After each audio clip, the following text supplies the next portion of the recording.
तो मेरा नाम दीपांशु है और मैं अपने सारे दोस्तों के साथ सैयारा मूवी देखने जा रहा हूँ, क्योंकि आज 18 जुलाई है और आज ये मूवी रिलीज़ हो रही है और हम लोग एक साथ निकल चुके हैं। एक कार मेरे दोस्त की है और हम 4 जा रहे हैं और चारों भौकाल मचाएंगे, क्योंकि ये मूवी एक लव स्टोरी है।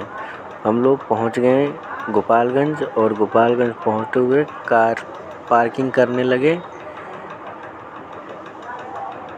उसके बाद मैं उतर गया और देखिए ये 2 नल्ले बैठे हैं। अब ऐसी देखिए, ये लग रहा है लड़की पटाने जा रहा है।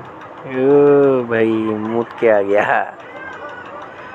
चलिए चलते हैं अंदर और आप लोग को दिखाते हैं आगे का नज़ारा। हम लोग थिएटर के अंदर आ चुके हैं और ये मिरर में हम लोग की अत्ती देखिए हम लोग कैसे लग रहे हैं। चलिए देखते हैं और कैसे लगता है।